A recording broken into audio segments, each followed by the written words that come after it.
Hello, very good morning बच्चों। आप सभी का बहुत बहुत स्वागत है बच्चों एंगस्ट्रॉम क्लासेस की तरफ से। तो आज के क्लास बहुत ही इंपॉर्टेंट होने वाला है बच्चों। आप सभी का बहुत बहुत वेलकम करता हूं मैं आज की क्लास में। और आज की क्लास जैसा कि आप लोग जान रहे हो बच्चों, क्लास 10 के लिए बहुत ही स्पेशल है, क्योंकि आप लोग को जर्नी पता है। हम लोग सोशल साइंस एनसीईआरटी को कवर कर रहे हैं, जहाँ पे हम हर एक चीज को बारीकी से, बहुत ही बारीकी से देख रहे हैं बच्चों। तो जैसा कि आप लोग जानते हो, हम लोग to the point parallel learning के साथ साथ वर्टिकल लर्निंग और सभी इंपॉर्टेंट एस्पेक्ट, सभी इंपॉर्टेंट कॉन्सेप्ट को कवर कर रहे हैं बच्चों। एनसीईआरटी के सिलेबस के अकॉर्डिंग जो भी आपके लिए इंपॉर्टेंट चैप्टर है बच्चों, हम लोग भरसक प्रयास कर रहे हैं कि आप लोग के सामने वो चीज लेकर के आया जाए। तो मेरा नाम है विष्णु कुमार और आप लोग के साथ मैं जुड़ रहा हूँ आप लोग को एनसीईआरटी कवर कराने के लिए बच्चों। तो बहुत बहुत वेलकम है एक बार फिर से। तो जैसा कि आप लोग पिछले क्लास को आप लोग याद कर पा रहे हो बच्चों, हम लोग ने rise of nationalism in Europe को कवर करा था। और और उसी जर्नी में हम लोग आगे बढ़ रहे हैं। राइज ऑफ नेशनलिज्म कैसे कैसे चीजें बदली, स्टार्टिंग से लेकर एंड तक मैंने हर एक पॉइंट्स को आपके सामने डिस्कस किया है। हमने पिछले क्लास में नेपोलियन का जिक्र किया था, नेपोलियन के ओवरऑल उसका जीवन कैसा रहा, उसके पॉजिटिव एस्पेक्ट्स क्या रहे, नेगेटिव एस्पेक्ट्स क्या रहे, हमने हर एक चीज को बारीकी से कवर किया है बच्चों, है ना। तो उसी क्रम में हम लोग धीरे धीरे आगे बढ़ रहे हैं बच्चों। तो आप सभी से रिक्वेस्ट है, आप लोग अपना सपोर्ट दिखाइए और क्लास में आप लोग अवेयर रहिए और क्लास को इंगेजिंग बनाए रखिए बच्चों। और पेशेंस के साथ साथ जो है आप लोग अपने पढ़ाई को आगे बनाइए, आगे बढ़ाइए, ठीक है बच्चों। तो चलिए हम इस क्लास को फर्दर मूव करते हैं बिना किसी डिले के। तो जैसा कि आप लोग देख पा रहे होंगे, हमने इन सभी चीज को कवर किया था। The age of revolution 1830 to 1848, spark of liberalism. मतलब देखिए, अगर मैं 2 मिनट का टाइम लेकर आपको बैकग्राउंड दिखाऊं तो बैकग्राउंड में क्या क्या चीजें हैं, बैकग्राउंड में क्या क्या चीजें चली थी, जैसा कि आपने देखिए।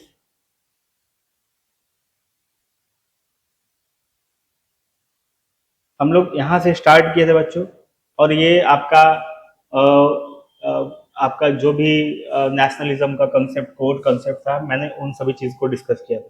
सोवरेनिटी, अब्सोल्यूटिज्म, यूटोपियन विजन, प्लेबीसाइड, हम लोग क्या क्या इस चैप्टर में कवर करेंगे। हम लोग ने इस इन सभी चीजों को कवर कर लिया बच्चों। What we cover in this chapter: the French Revolution impact, European thought, Napoleon role in spreading nationalism, nationalist ideas। और हम लोग यहाँ पे हैं बच्चों, है ना। और उसके बाद यूनिफिकेशन और उसके बाद सिंबल्स वगैरह हम लोग हर एक चीज को देखेंगे। ये आई थिंक मेरे हिसाब से ये तीनों कवर हो चुका है बच्चों। नेशनलिज्म के core value, nation versus state versus nation state क्या है, आपने समझ लिया था। उसके बाद बच्चों देखिए,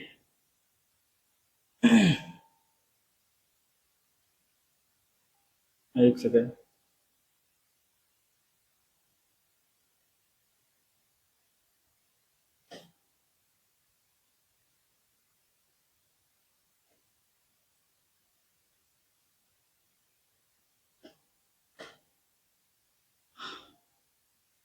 देखिए बच्चों, तो हमने French revolution, seed of change, कैसे कैसे चीजें बदली, फ्रेंच रेवोल्यूशन कब स्टार्ट हुआ था, फिर उसके बाद जो कॉन्स्टिट्यूशन जो है मोनार्क के बदले में आ गया, रीन ऑफ टेरर, हमने जोकोबियन के बारे में देखा था, जोकोबियन और रॉबिस्फेयर, नेपोलियन के पावर किस तरीके से जो है कोलैप्स हुए, वो हमने हर एक चीज को देख लिया था। इंपॉर्टेंट की कंसेप्ट जो है लिबर्टी, इक्वालिटी और फर्टर्निटी, इन सभी चीजों को हमने डिस्कस किया था। आइडियाज ऑफ नेशन को कैसे चेंज किया गया था वो हमने देखा था, है ना। ये आपका ला मार्सेलियाज और सिट्योन का मतलब मैंने समझाया था। तो हर एक चीज आई थिंक मेरे ख्याल से डिस्कस हो चुकी थी इन सभी चीजों में। और हम लोग उसके बाद जो हमारा लास्ट कंसेप्ट था पिछले क्लास का, Napoleon and the code spreading ideas uniting peoples, है ना। तो इन सभी चीज को हमने कवर किया था बच्चों। हु वाज नेपोलियन हमने समझा था, इसके पूरे कहानी को हमने बताया था बच्चों। मैंने आप सभी के सामने साझा की थी इसके कहानी को, कैसे कैसे ये अपने जीवन काल में उभरा, फिर कैसे कैसे ये अपने जीवन के उस छोर पे गया, उस पड़ाव पे गया जहाँ पे सत्ता इसके हाथ में आ गई थी बच्चों। और सत्ता को जब अपने हाथ में ले लिया तो ये स्टार्टिंग में तो पूरे देशवासियों के लिए, आम जनता के लिए लड़ रहा था, लेकिन वो धीरे धीरे कैसे रेडिकल होता चला गया, और रेडिकल के बाद धीरे धीरे एब्सोल्यूट मोनार्क खुद को घोषित कर लिया, अपने आप को आप देखते हो कि शासक घोषित कर लिया था, है ना। तो इस तरीके से हमने देखा था कि नेपोलियन की चीजें किस किस तरीके से काम करी। ये फ्यूडल प्रिविलेज को अबॉलिश किया था, इसके प्रोज क्या क्या थे, है ना। Guaranteed tolerance, uniform rational administration, इन सभी चीज को हमने देखा था। पॉजिटिव इम्पैक्ट और निगेटिव इम्पैक्ट क्या क्या रहा, हमने इन सभी चीज को कवर किया था बच्चों। उसके बाद हम लोग आते हैं बच्चों, ये हमारा आज का टॉपिक होने वाला है, और मेरी कोशिश रहेगी कि आपको यूनिफिकेशन के बारे में बताया जाए। आज हम लोग यूनिफिकेशन को पढ़ें, है ना। तो उससे पहले कुछ कुछ इम्पॉर्टेंट टर्म है वो समझना है बच्चों, और इम्पॉर्टेंट कॉन्सेप्ट है वो समझिए। और कुछ कुछ इम्पॉर्टेंट कॉन्सेप्ट भी हैं, जैसे कांग्रेस ऑफ वियना, फिर ट्रीटी ऑफ कॉन्स्टेंटिनोपल, और रिवोल्यूशन, फ्रांस और ग्रीस का रिवोल्यूशन, स्प्रिंग टाइम नेशन। इन सभी चीज को हम लोग थोड़ा थोड़ा करके कॉन्सेप्ट को, सभी चीज को बारीक से समझेंगे आज की क्लास में। तो चलिए, सबसे पहला टॉपिक है हमारा, आप पहले देखोगे कि after Napoleon defeat the conservative monarchies of Europe tried to turn back the clock at the Congress of Vienna, but the 1815 but the idea of liberty and nationalism could not be suppressed.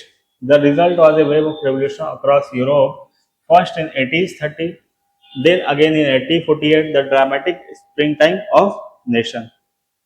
तो देखिए, जैसा कि बच्चों आप लोग आप तार को जोड़िए, आप लिंक कीजिए, पिछले क्लास को आगे की क्लास से लिंक करना सीखिए, है ना।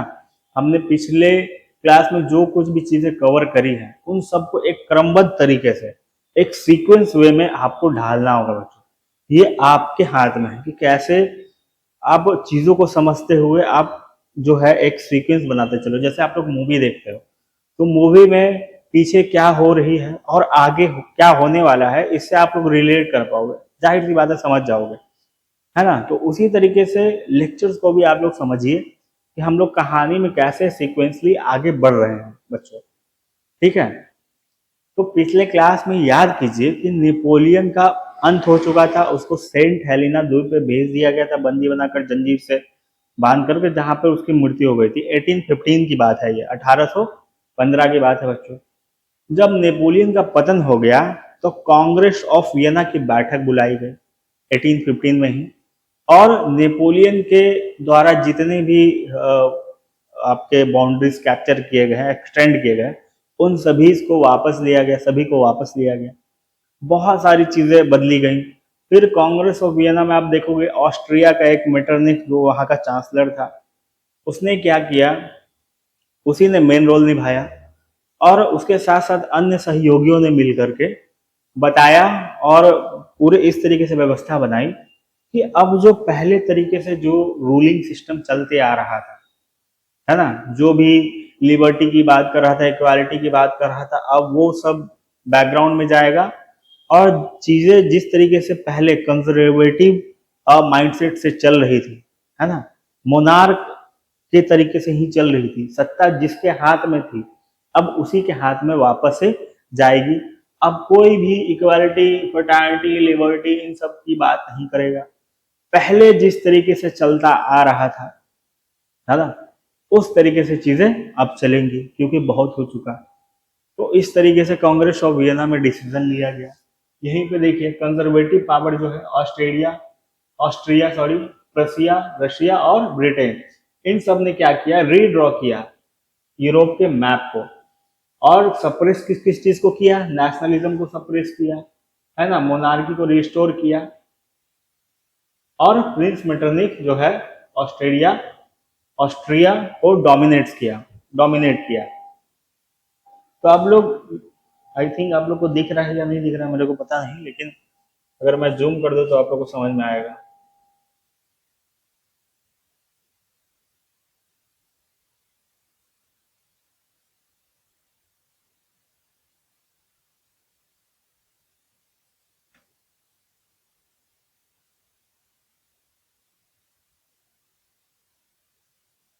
देखिए बच्चों, दिखाई दे रहा है आप लोगों को।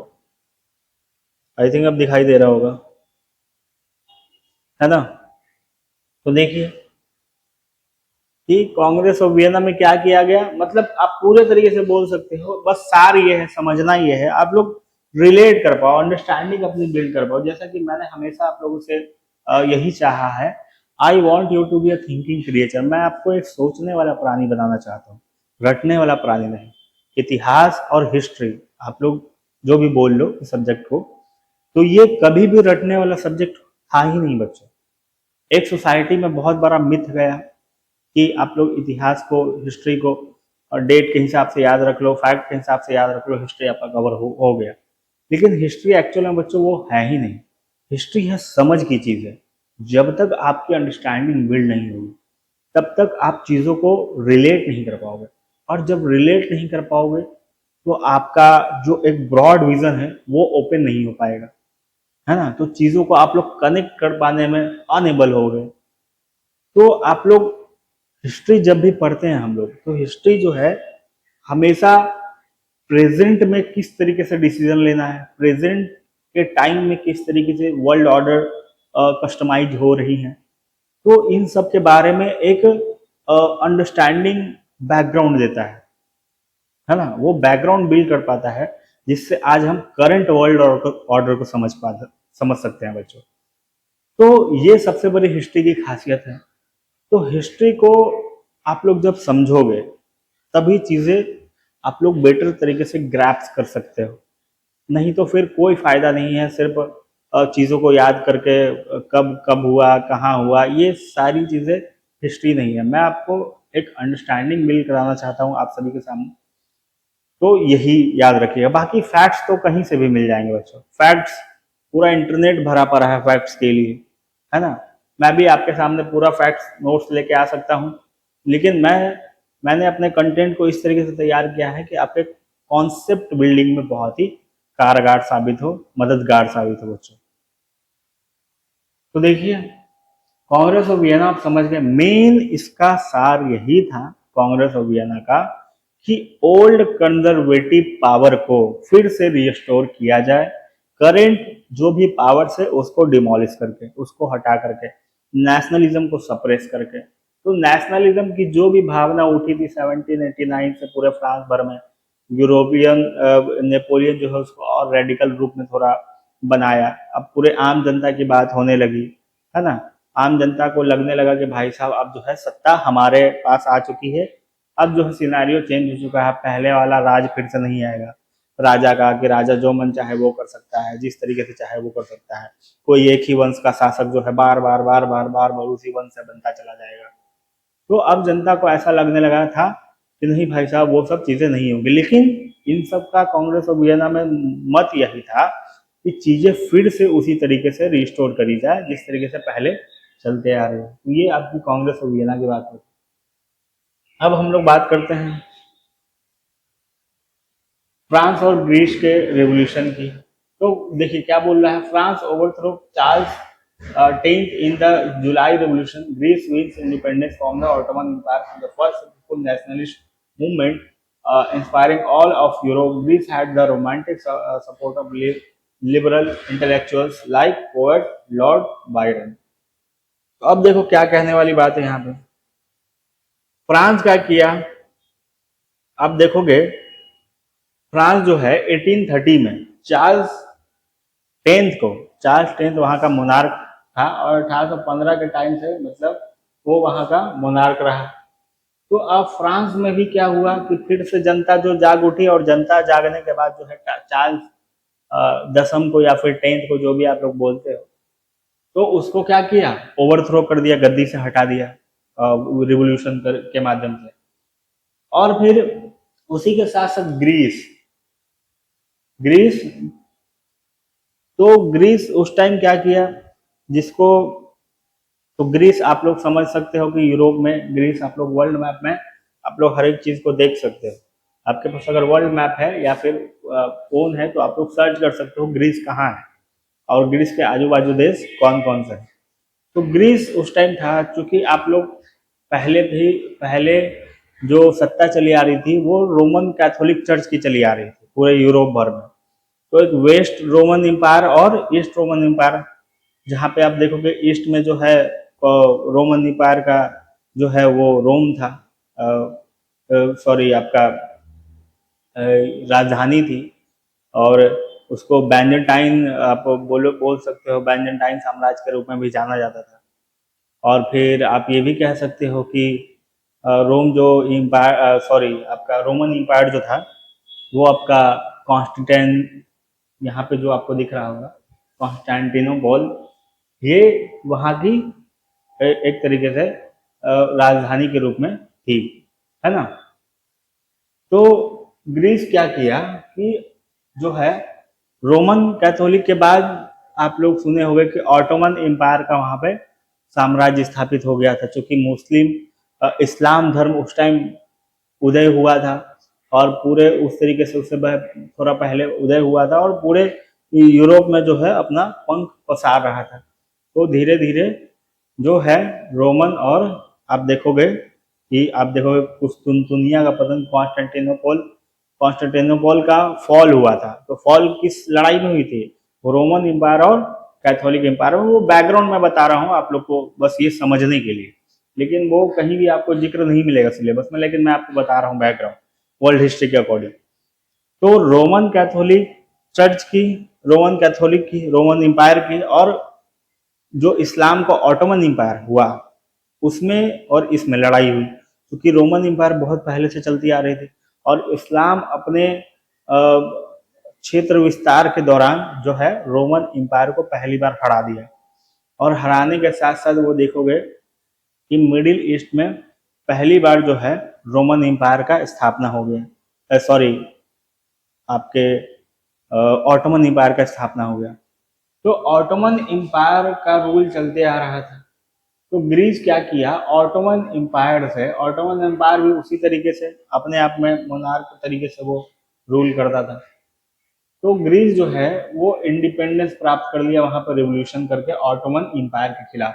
यहाँ पे जो आप दिख रहे हो लिखा हुआ ऑटोमन एम्पायर, है ना। तो पहला बार इस मूवमेंट को देखा गया कि एक सक्सेसफुल नेशनलिस्ट मूवमेंट पूरे यूरोप में इस तरीके से देखा गया कि भाई साहब एक ग्रीस से जो है स्टेट के रूप में उभरा है और अपने आप को फ्रीडम की ओर ले गया है। ऑटोमन एम्पायर से पूरे तरीके से वो सेपरेट हो चुका है, और अपने मूवमेंट के बल पे ऑटोमन एम्पायर से जो है आज़ादी ले पाया है इस तरीके से। तो अब समझिए ये क्या किया, पूरे यूरोप को इंस्पायर किया ये जो हुआ घटना। अब जैसे ही ये घटना हुआ तो अब देखोगे कि ये ग्रीस के आपके फ्रीडम मूवमेंट में कौन कौन से चीजें सहायक रही। तो आपको एक वर्ड पता चलेगा, रोमांटिक सपोर्ट। रोमांटिक सपोर्ट क्या होता है मैं बताऊंगा, रोमांटिसिज्म क्या होता है, और लिबरल, ये सभी चीजें क्या होती है यहाँ पे आपको पता चलेगी, ठीक है। तो रोमांटिक सपोर्ट और लॉर्ड बायरन पोएट, जैसे मैंने आपको बताया है पिछली क्लास में, हर क्लास में जिक्र करता आ रहा हूँ कि किसी भी नेशनलिस्ट मूवमेंट में मेजर हाथों में से एक मेजर हाथ उन सभी का होता है, आप देखोगे कि पोएट का, फिर आपके थिंकर का, है ना, फिलोसफर का। तो इन सब का एक बहुत मेजर रोल प्ले करता है चीज़ों को बदलने में, है ना। तो चीज़ों को बदलते हैं वो लोग कैसे, वो अपने आइडियाज़ को जनता के बीच स्प्रेड करते हैं, और जैसे ही जनता के पास उनके आइडियाज़ या फिर इमोशन फीलिंग्स पहुंचते हैं तो उनको सच्चाई का पता लगता है कि भाई साहब ऐसे भी है। जैसे आपको मैंने 1789 का जो आपका रिवोल्ट हुआ उसमें मॉन्टेस्क्यू, रूसो, दिदरो, इन सब का नाम बताया था। ये सभी यूरोपियन थिंकर थे जिन्होंने अपने आइडियाज़ को स्प्रेड कर कर जनता में ये विश्वास जगाया कि हम लोग अपना जो है सत्ता वो हासिल कर सकते हैं, आम नागरिक का सत्ता बन सकता है, और हम लोग को कुछ बेसिक बर्थ राइट के लिए लड़ना होगा। तो यहाँ पे पोएट का नाम आता है लॉर्ड बायरन। इन्होंने भी काफ़ी ज़्यादा जो है अपने आइडियाज़ के दम पे ग्रीस में मूवमेंट चलाया, जो मूवमेंट सक्सेसफुल रहा, नेशनलिस्ट मूवमेंट। अब आगे देखिए, द ट्रीटी ऑफ कॉन्स्टेंटिनोपल। तो ये 1832 की बात है। 1815 से 1830 की बात कर ली हमने, और 1832 की बात हम लोग करने जा रहे हैं। अब समझिए, formally recognised Greece as an independent nation, a landmark movement proving that nationalist revolution could success against powerful empire। तो अब इसमें क्या हुआ, आप देखोगे कि जो है फॉर्मल तरीके से रिकॉग्नाइज किया गया Greece as an independent nation, मतलब एक स्वतंत्र राष्ट्र के रूप में ग्रीस जो है ट्रीटी ऑफ कॉन्स्टेंटिनोपोल में एक स्वतंत्र राष्ट्र की उसको मान्यता मिल चुकी। भारत को स्वतंत्र राष्ट्र की मान्यता कब मिली, आप लोग कमेंट करके बताइए बच्चों, आज का सवाल यही है। तो जब ग्रीस को एक स्वतंत्र राष्ट्र की मान्यता मिल गई, तो इस मूवमेंट को एक लैंडमार्क मूवमेंट के रूप में जाना गया, है ना। और इस रेवोल्यूशन को इस तरीके से देखा गया कि भाई साहब, लोगों का मानना यह था कि भाई अब हमारी जिंदगी कुछ है नहीं, अब हमारी जिंदगी बची कुछ जो भी जिंदगी है, हम लोग को अपने काम में मेहनत करना है, 2 वक्त की रोटी कमानी है, और जो राजा है तो उनका कहना मानना, और उनके लिए हमेशा वफादार रहना है। अगर राजा के प्रति कोई भी तरह का विश्वासघात हुआ तो राजा हमें दंड देंगे, और दंड के रूप में उस टाइम सिर्फ मृत्यु दंड ही होता था, सर गले से उड़वा दिया, इस तरीके से जो थी शासन चलता था। तो लोगों का मत यही था कि भाई साहब कोई भी अगेंस्ट में नहीं जा सकता पावरफुल एम्पायर के अगेंस्ट में। लेकिन ग्रीस ने एक ऐसा लैंडमार्क जो है मूवमेंट पूरे यूरोप में इस तरीके से इस्टेब्लिश किया, जिसमें लोगों को भरोसा ये हुआ कि भाई साहब अगर रिवोल्यूशन किया जाए तो वो सक्सेसफुल जरूर होगा। चूंकि मतलब बस शर्त यह है कि रिवोल्यूशन पूरे जी जान से होनी चाहिए, कहने का मतलब यह है। अब देखोगे कि स्प्रिंग टाइम ऑफ नेशन क्या है। 1848 में revolution erupt across France, Germany, Italy, Australia, Hungary, and Poland. In Frankfurt, an all-German National Assembly meets to draft a constitution for a unified Germany. So it ultimately fails. Liberals and nationalists temporarily seize power across Europe before conservative forces reassert control. इस spring time nation में देखोगे कि एक मतलब राष्ट्र का वसंत काल बोला जा सकता है इस तरीके से। 1848 की बात की जा रही है। तो 1848 में आप लोग देखोगे कि इस तरीके से पूरे यूरोप में फैला, क्योंकि आप लोग देख चुके हो कि किस तरीके से चीजें बदल रही थी, है ना। 1832 कॉन्स्टेंटिनोपल का आपका जो ट्रीटी हुआ, उसमें ग्रीस जो है लैंडमार्क पूरे यूरोप में एक बनकर निकला, लैंडमार्क मूवमेंट के रूप में, कि भाई साहब फ्रीडम जो है हासिल की जा सकती है। उसी के दौरान धीरे धीरे वक्त बदलते बदलते 1848 में इस तरीके से देखा गया कि France, Germany, Italy, Australia, Hungary, हर जगह जो है मूवमेंट स्टार्ट हो गई, पूरे यूरोप में मूवमेंट स्टार्ट हो गई कि भाई साहब जो है मतलब आप इस तरीके से कह सकते हो कि सभी राष्ट्र को एक करने के लिए, और राष्ट्र को एक करने के लिए नेशनल तरीके से नेशनलिज्म को बढ़ावा दिया जाएगा। नेशनलिज्म को बढ़ावा दिया जाएगा तो एक नेशन बनेगा, नेशन का कंसेप्ट आएगा। सिर्फ एक राजा जो है अपने आधार पे, अपने साम्राज्य के आधार पे किसी खास क्षेत्र में राज नहीं करेगा। एक नेशनलिस्ट जो है थिंकिंग पूरे यूरोप में बिल्ड करी जाएगी। तो यहाँ पे पूरे तरीके से जर्मनी, इटली, ऑस्ट्रेलिया, हर जगह पे एक मूवमेंट छिड़ गई, है ना, कि अब हमें जो है आज़ादी चाहिए, अपने राज्य का यूनिफिकेशन चाहिए, एकीकरण चाहिए। क्योंकि ऐसा था कि मान लो कि फ्रांस का कुछ हिस्सा यहाँ है, फिर कुछ हिस्सा यूरोप में यहाँ है, उसके बीच में जर्मनी है, यहाँ पे इटली है, इस तरीके से बटा हुआ था। इटली का कुछ पार्ट यहाँ है, जर्मनी का कुछ पार्ट यहाँ है, इस तरीके से पूरा यूरोप मतलब एकदम बेतरतीबी तरीके से जो है इधर उधर बटी हुई थी। तो लोग चाह रहे थे कि भाई साहब जो मेजर मेजर एरिया है अपना एक लैंड बाउंड्री हो, और इतने में ही हम लोग अपने अपने कंट्री को जो है इस्टेब्लिश कर दें, और सभी का यूनिफिकेशन कर दें कि जो जहाँ पे इलाका है हम लोग उस इलाके को अपने में मर्ज कर लें, और एक यूनिफिकेशन हो जाए, जिससे एक नेशन को चलाना काफी सुलभ हो, काफी इजी हो। कहने का मतलब ये है। तो वहां पे आप देखोगे German national assembly meets to draft a constitution for a unified Germany in Frankfurt में एक जर्मन नेशनल असेंबली बुलाई गई, है ना, जिसमें बताया गया कि जर्मनी को एकीकरण करने का टाइम आ गया। जर्मनी का एकीकरण करने का टाइम आ गया है, यानी एकीकरण इट मीन्स यूनिफिकेशन, एकत्रित सभी जर्मनी के छोटे छोटे पार्ट जो भी अनडिवाइडेड हैं या किसी और में बटे हुए हैं, तो उसको हम लोग अच्छे तरीके से एकीकृत कर देंगे, है ना, यूनिफाई कर देंगे। तो यूनिफाई आज हम लोग अगर इंडिया को यूनिफाई करने चले हैं, तो इंडिया में आप देखोगे कि पाकिस्तान का इलाका मिल गया पाकिस्तान को, इंडिया का कुछ पार्ट, फिर ईस्ट में बांग्लादेश देखोगे, ऊपर जो है हमारा पीओके है, उसके बाद ये आपका अक्साई चीन है। तो इन सभी चीज को जब हम लोग साथ में शामिल कर ले इंडिया में, तो हम लोग इंडिया को भी एक बार कह सकते हैं दोबारा कि इंडिया का भी यूनिफिकेशन हो गया है इस तरीके से। हालांकि इंडिया यूनिफाई है ही, लेकिन मैं आपको समझाने के लिए आपको बता रहा हूँ, ठीक। तो इस तरीके से चीजें जो है करी गई।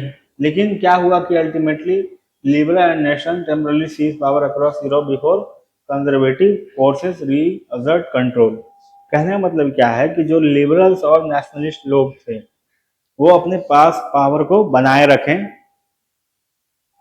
बनाए इसलिए रखें कि फिर से जो कंजर्वेटिव है वो अपने अपने कंट्रोल जो है पूरे यूरोप में फिर से स्टैब्लिश ना कर ले, तो इस तरीके से बनाए रखें, है ना।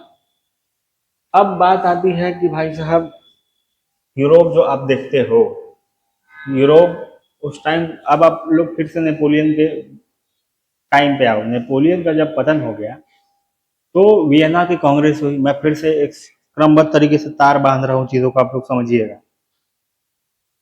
तो नेपोलियन का फॉल होने के बाद कांग्रेस ऑफ वियना की बैठक बुलाई गई। कांग्रेस ऑफ वियना की बैठक बुलाई गई, उसमें क्या हुआ बच्चों कि बोला गया कि कंजर्वेटिव पावर को हम लोग फिर से रिस्टोर करेंगे। तो वो पावर को रिस्टोर किया गया। लेकिन क्या हुआ कि आप लोग देखोगे कि 1830s के टाइम में जो है फ्रांस और ग्रीस जो है इंडिपेंडेंट हो गया अपने नेशनल मूवमेंट के बल पे। ऑटोमन एम्पायर को फ्रांस हरा दिया, ग्रीस हरा दिया, और वो मतलब फ्री हो गया। और फिर फ्रांस जो है अपने चार्ल्स 10th को, रूलर को, मोनार्क को वहां पे हटा दिया। फिर आप देखो कॉन्स्टेंटिनोपल की संधि हुई। इसमें क्या हुआ, एक लैंडमार्क मूवमेंट हुआ, है ना, जिसमें आप लोग देखोगे कि नेशनलिस्ट रिवोल्यूशन जो है पावरफुल एम्पायर को हरा सकती है, एक इस तरह का विचार जो है लोगों के बीच आया। फिर उसके बाद 1848 की बात हम लोग कर रहे हैं, तो यहाँ पे एक स्प्रिंग टाइम चला, एक वसंत का टाइम चला बोल सकते हो आप लोग। नेशन का, राष्ट्र की अवधारणा का एक वसंत काल चला। कहते हैं ना कि हवा चल रही है भाई साहब, बहुत सारी चीजें बदलने वाली है, अब वो वक्त आ गया है। तो उसी तरीके से पूरे यूरोप में हवा चला, फ्रांस, ऑस्ट्रेलिया, पोलैंड, जर्मनी, इन सभी में कि अब जो नेशनलिस्ट विचारधारा थी, जो थिंकिंग थी, वो गति में आ गई, है ना, वो लाइन में आ गई, लाइमलाइट में आ गई, है ना। और सभी जो बिखरे बेतरतीबी तरीके से बिखरे बिखरे स्टेट थे, सब स्टेट जो है अपना अपना यूनिफिकेशन मांगने लगे, और जो मोनार्क है उसके खिलाफ आवाज उठाने लगे, और अपने आप को फ्रीडम की ओर ले जाने लगे, ठीक। तो यहां तक आप लोग बात समझ गए। अब आप लोग आइए, कुछ पार्ट हम लोग देखते हैं, कुछ चीज आप समझते हैं, अब कॉन्सेप्ट क्या क्या है। एक आपका लिबरलिज्म है, एक आपका कंजर्वेटिज्म। तो लिबरलिज्म क्या होता है बच्चों, आप लोग सोचिए। लिबरल मतलब होता है उदार, उदात्य, है ना, उदार व्यक्ति बोलते हैं ना, बहुत भोला भाला व्यक्ति, उदार व्यक्ति, आसानी से चीजें मान लेने वाला व्यक्ति, है ना, ज्यादा जो है जिद्दी ना करने वाला, ज्यादा पुरानी चीजों को ना ढोने वाला। आप लोग उसको बोलो कि भाई साहब देखो ना, मुझे टॉफी खाने का मन कर रहा है, वो आपको टॉफी भी दिला दे। अगर आपको उसको बोलो कि भाई साहब मुझे केक खाने का मन कर रहा है, वो आपको केक भी खिला दे। फिर वो बोले कि भाई साहब मेरे को कुछ और खाने का मन, तो वो भी आपको करा दे, मतलब आपकी हर बात माने। और इस तरीके से कि भाई साहब ज़्यादा रेडिकल ना हो, ज़्यादा ये नहीं गुस्सैल ना हो, मतलब उदार व्यक्ति हो, उदात्त व्यक्ति हो। तो लिबरल का मतलब वो होता है, ठीक है। और कंजर्वेटिव का मतलब ये होता है कि नहीं, तुमको टॉफी खाना मना है, तुम नहीं खा सकते, ये तबीयत तुम्हारी खराब हो जाएगी, नहीं, ये हमारे जो है पूर्वज नहीं खाते थे, हम लोग इस चीज़ को अवॉइड करेंगे, हम लोग जो पूर्वज के काल से खाते आ रहे हैं, घास चना यही सब खाएंगे, तुम टॉफी नहीं खा सकते, बिल्कुल नहीं खा सकते, ये हमारे शास्त्र में नहीं लिखा गया है। तो इस तरीके से जब बातें हो, इसको बोलते हैं कंजर्वेटिव थिंकिंग, कंजर्वेटिव अप्रोच, मतलब रूढ़िवादी। कंजर्वेटिव मतलब होता है रूढ़िवादी, और लिबरलिज्म मतलब होता है उदारवादी। समझ के बात को। तो हिंदी मीडियम के बच्चों, आप लोग को मैं स्टार्टिंग से मेरी अप्रोच यही रही है कि आप किसी भी मीडियम से हो, वो मुझे फर्क नहीं पड़ता। I have no any language barrier issue. तो इस वजह से जो है, आप लोग किसी मीडियम के बच्चे हो, आप लोग चीज़ों को आसानी से समझ सकते, क्योंकि लिखवाने में बहुत टाइम लगेगा, हिंदी के लिए अलग, इंग्लिश के लिए अलग, इसलिए हिंदी मीडियम आप लोग अगर एक्स्ट्रा मेहनत करना चाहो तो कर सकते हो। मैं आप लोग को चीज़ें जो है बोल करके हिंदी में बताते चल रहा हूँ, जो जिससे आप लोग को समझ में आए। तो और इंग्लिश मीडियम वाले को बच्चों के लिए ये भी इजी है, क्योंकि आप लोग अ, मतलब हिंदी में बेटर तरीके से ग्रैप्स कर सकते हो, क्योंकि हिंदी हमारी बोलचाल की भाषा रही, तो इस तरीके से हम लोग सीख भी सकते हैं। तो लिबरलिज्म का मतलब समझ गए, और कंजर्वेटिविज्म का मतलब समझ गए। अब इसी के अंदर क्या क्या है आप उसको देख लीजिए। लैटिन शब्द लिबर से बना है, लिबर मतलब होता है फ्री, और लिबरलिज्म मतलब होता है political belief in individual freedom, constitutional government, the rule of law, and the end of aristocratic privilege. क्या क्या बोल रहा है कि अब यहाँ पे इस कंटेक्स्ट में लिबरलिज्म का मतलब क्या होगा, आप उसी से जोड़ दीजिए। जो उदार व्यक्ति हो, जो बदलाव को चाहता हो, जो चाहता हो कि भाई साहब जो पहले से जो चलती आ रही है वही नहीं चले, क्यों चलेगा वो, जो पहले 1000 साल से चलते आ रही है, क्यों वक्त के साथ बदलाव नहीं होना चाहिए, अपडेट हर चीज में होना चाहिए। और जो है, आप बदलाव ही प्रकृति का नियम है, आप ये भी कहा सुने होंगे, है। तो changing is the rule of nature. तो इस तरीके से आप लोग समझ सकते हो चीजों को। तो जो फ्रीडम की बात करता हूँ, मतलब स्वतंत्रता की बात करता हूँ, कॉन्स्टिट्यूशनल गवर्नमेंट की बात करता हूँ, एक संवैधानिक जो है सरकार हो, संविधान के आधार पर सरकार चले, कॉन्स्टिट्यूशन के आधार पर सरकार चले, ना कि किसी एक व्यक्ति विशेष के नाम पर सरकार चले। द रूल ऑफ लॉ, एक रूल ऑफ लॉ हो, मतलब नियमों का कानून, कानून का नियम हो, है ना।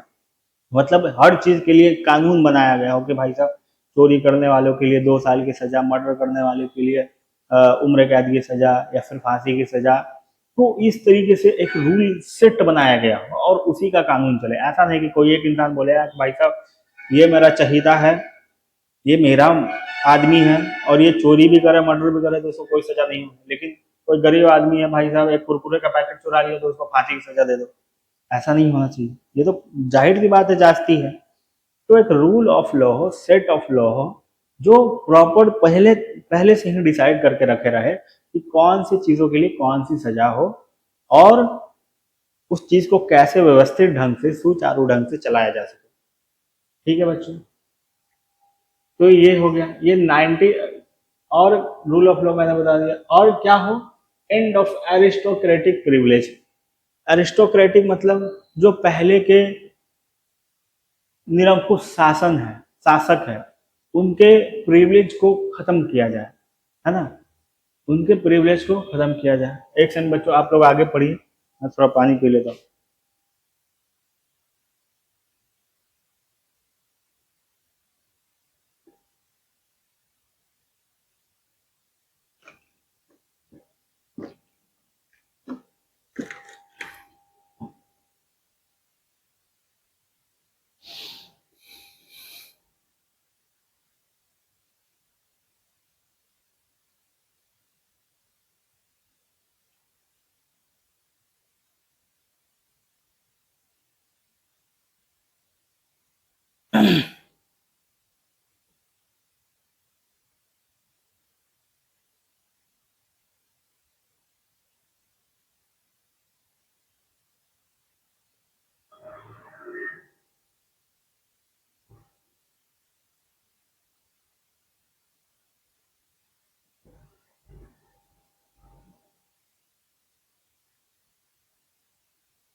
पढ़ लिया ना बच्चों अपने?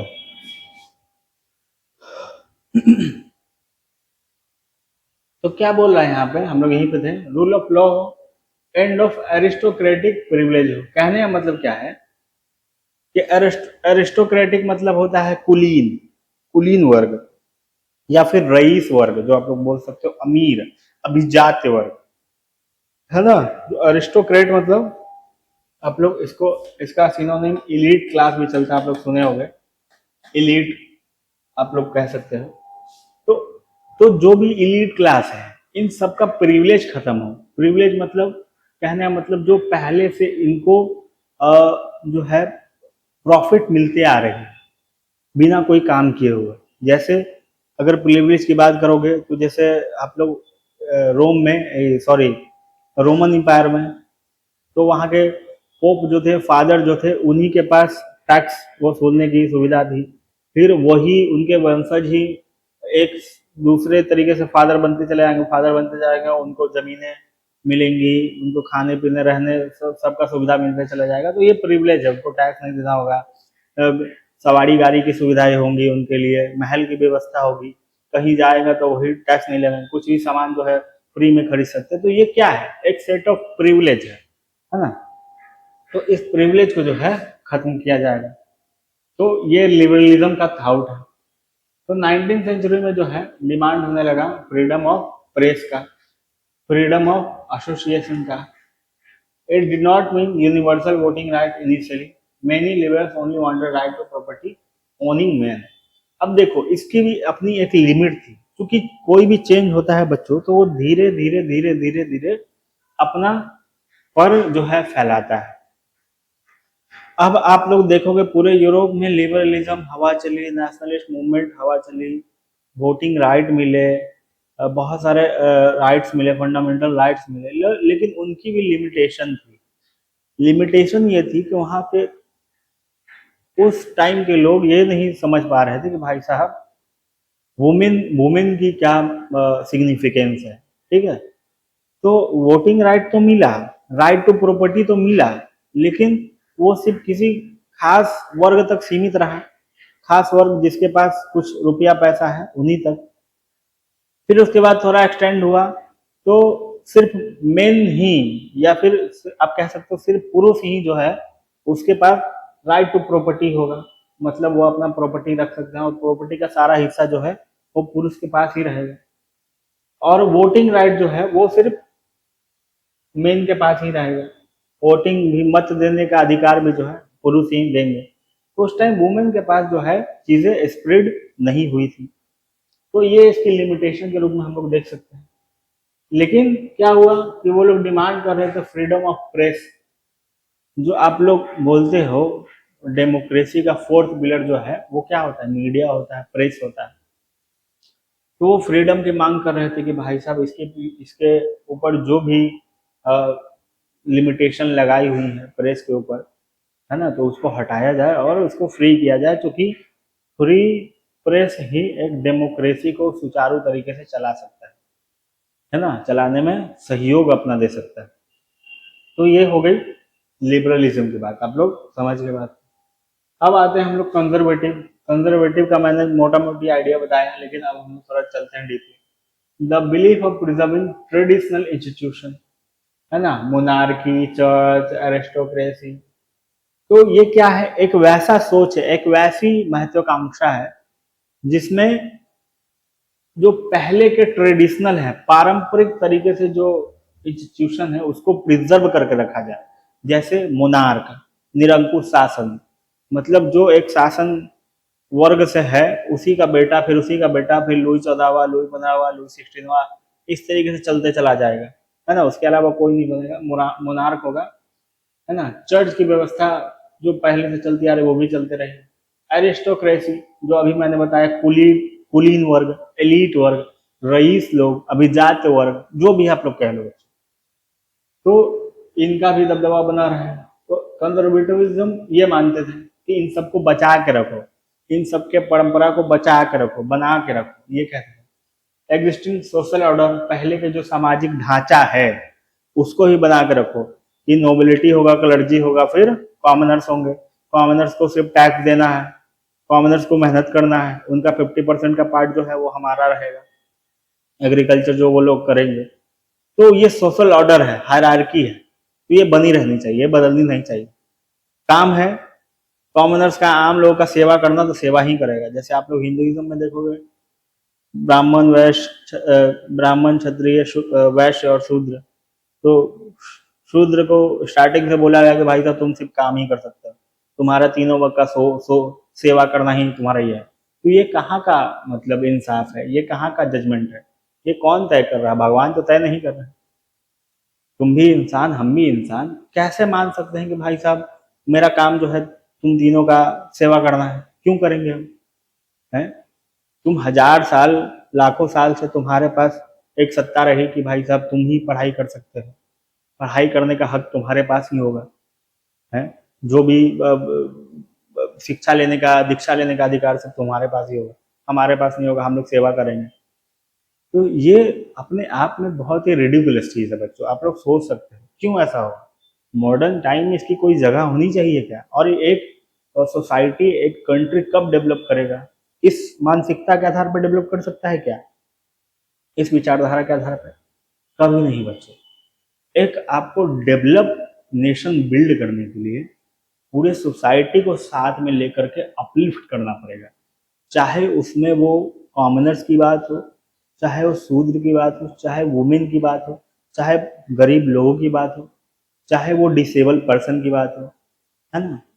इंडिया के पॉइंट ऑफ व्यू से SC ST OBC, women's, disable person, इन सभी को जब तक आप साथ में लेकर अपलिफ्ट नहीं करोगे, तब तक एक सोसाइटी जो है कभी भी विकसित राष्ट्र के रूप में नहीं बन सकती, है ना? आज आप लोग सोच सकते हो, 2 मिनट का टाइम निकाल करके अगर हम लोग बात करें कि आज पूरे वर्ल्ड में आप देखोगे कि लगभग लगभग 14-15 कंट्री जो है मुस्लिम कंट्री है।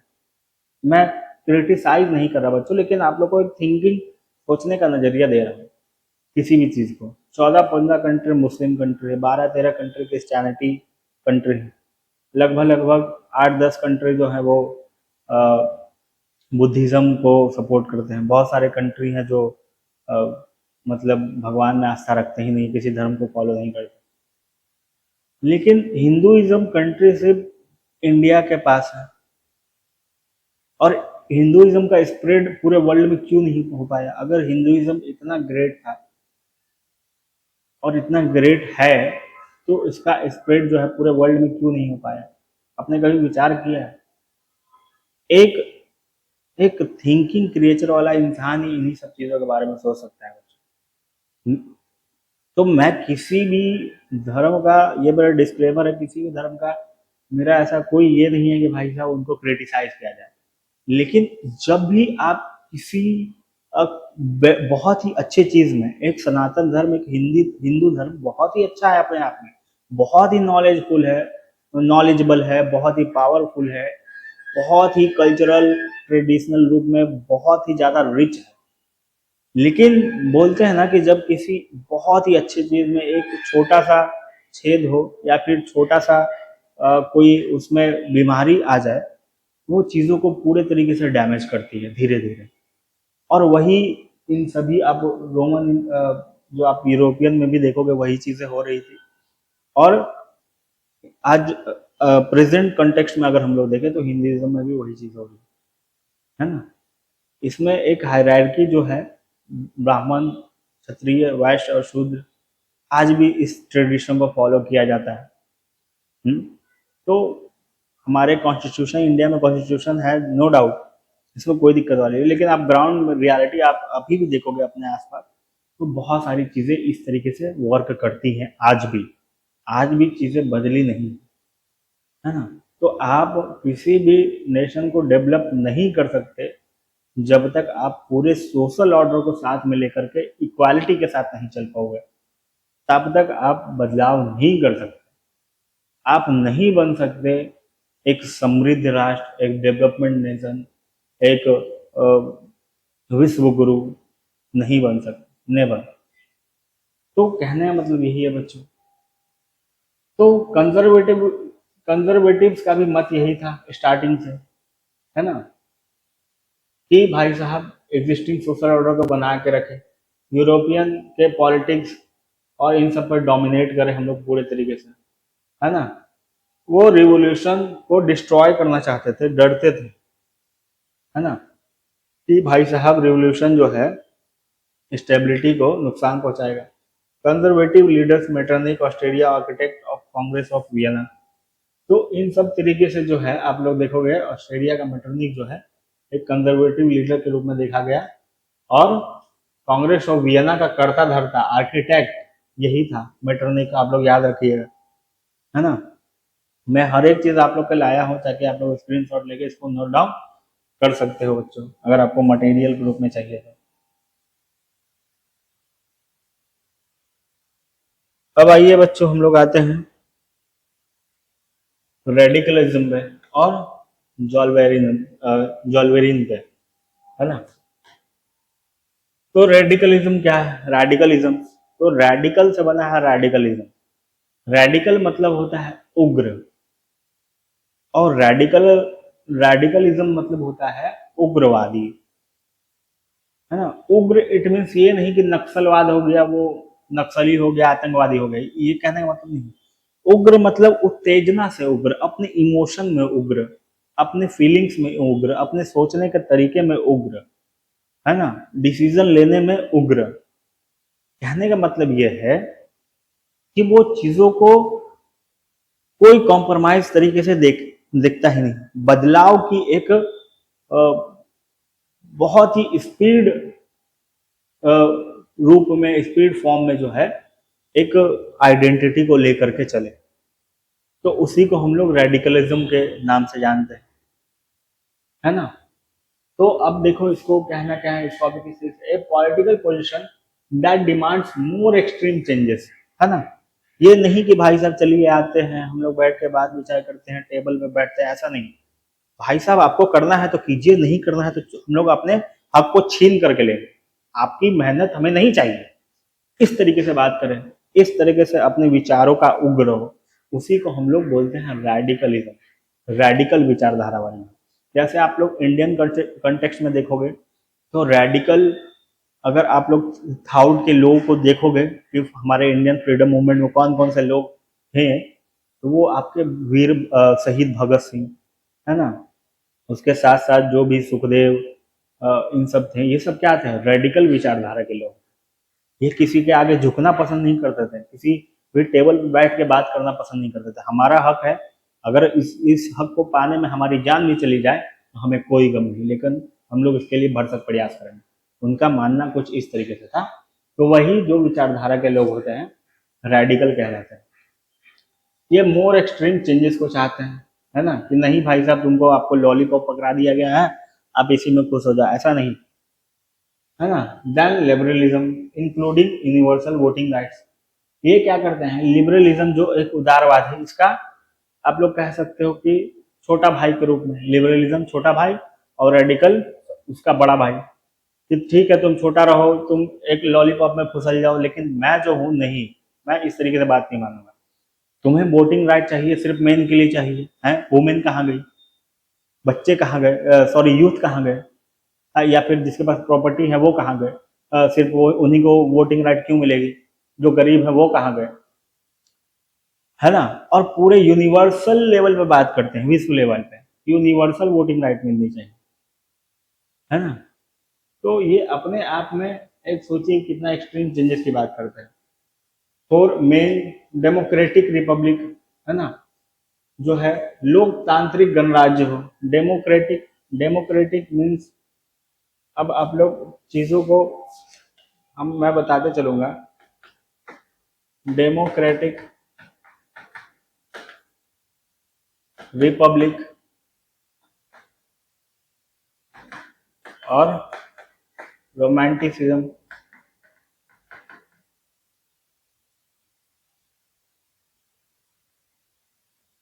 रोमांटिसिज्म, फिर उसके बाद लिबरलिज्म, कंजर्वेटिव्स, रेडिकल, तो ये सभी एक थिंकिंग है, एक फिलॉसफी है ना। तो इन सभी को जब तक हम लोग समझेंगे नहीं तब तक हमें ये नहीं पता चल पाएगा कि कौन कौन से जो लोग हैं अपने थॉट प्रोसेस में किस थिंकिंग को बना करके लेके चलते थे, है ना। उनका विचार क्या था, उनका सोचने का तरीका क्या था। तो रेडिकलिज्म में डेमोक्रेटिक रिपब्लिक की बात की जाती है। डेमोक्रेटिक मतलब लोकतांत्रिक और रिपब्लिक मतलब गणराज्य, है ना। तो डेमोक्रेटिक मतलब जहां जनता का शासन हो, जनता द्वारा चुना गया हो, ठीक है। जनता जो है हर लेवल पे जो है चुनने का काम करे, इलेक्ट करने का काम करे अपने नेताओं को, उसको डेमोक्रेटिक बोलते हैं। लेकिन रिपब्लिक बोलते हैं जो किसी कंट्री का जो हेड हो, जैसे प्रेसिडेंट, सुप्रीम जो लीडर हो, वही जनता का द्वारा चुना गया है।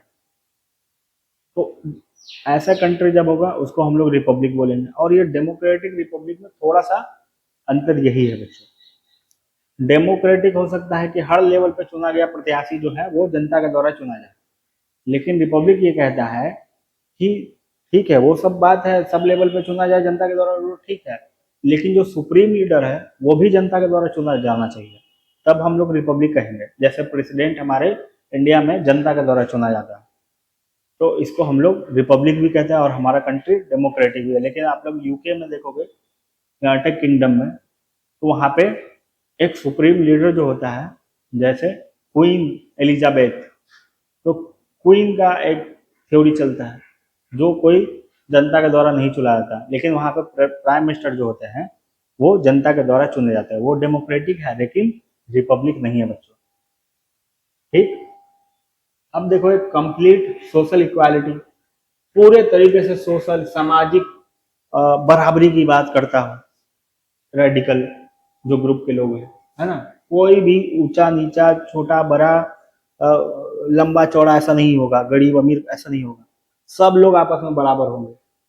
Radicals were often considered dangerous by both conservative and moderate liberals.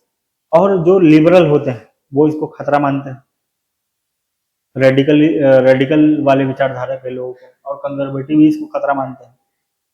Liberal क्या बोलते हैं, जैसे आप लोग इंडियन हिस्ट्री में आप लोग जब पढ़ते होंगे तो आप लोग पढ़ते होंगे सूरत स्प्लिट हुआ था, है ना, सूरत के विभाजन हो गया था। तो उसमें गरम दल और एक नरम दल के रूप में बट गया था। तो गरम दल कौन था, यही रेडिकल वाले लोग थे, जिसमें लाल बाल पाल आप लोग नाम सुने होंगे, लाल लाजपत राय, बाल गंगाधर तिलक, और आपके आपके एक और थे कोई, है ना, लाल बाल पाल तरीके से नाम चलता था।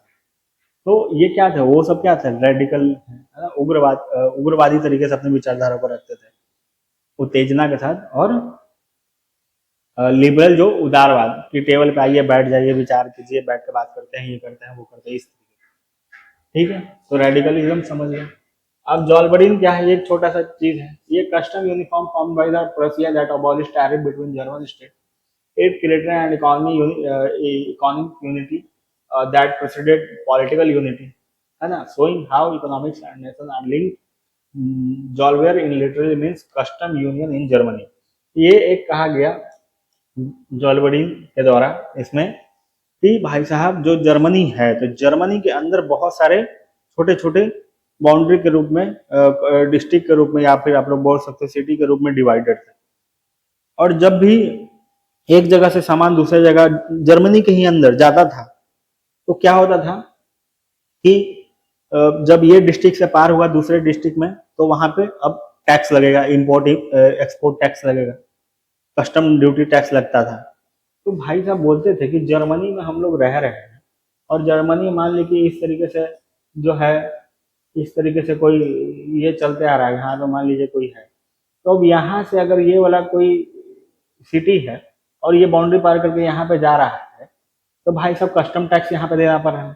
फिर ये यहाँ जा रहा है तो फिर इसको कस्टम टैक्स देना पड़ रहा है ना।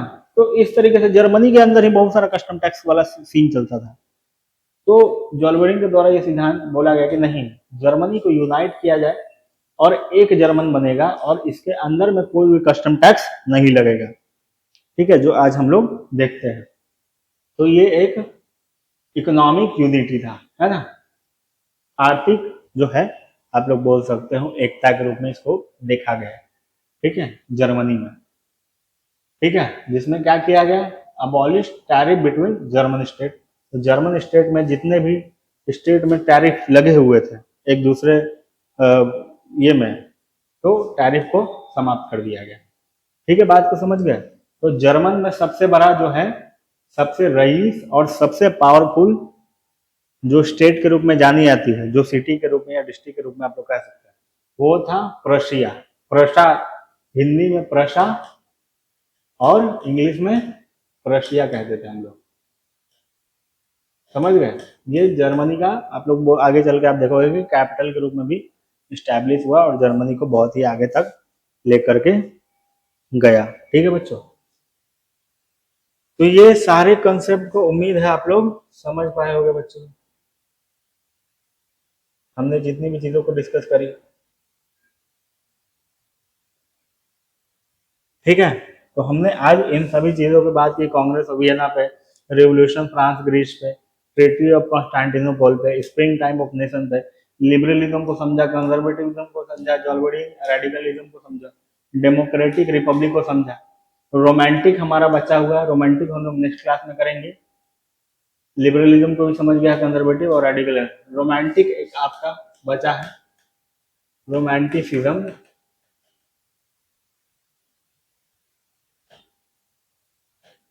रोमांटिसिज्म ये हम लोग नेक्स्ट क्लास में करने वाले हैं बच्चों, ठीक है।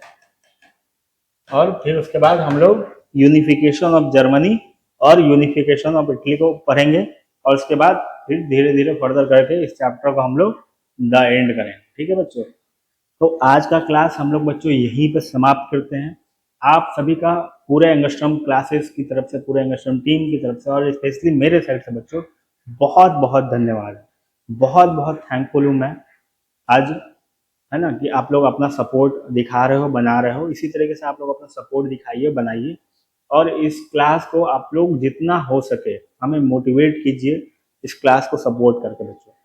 आप लोग अपने फ्रेंड, फैमिली और रिलेटिव के साथ आप लोग चीज़ों को शेयर कर सकते हैं, हमारे वीडियोस को, लेक्चर को समय शेयर कर सकते हैं। अगर आपको पसंद आ रहा हो तो लाइक और कमेंट कर सकते हैं, है ना। तो इस तरीके से आप अपना प्यार, अपना सपोर्ट दिखा सकते हो बच्चों।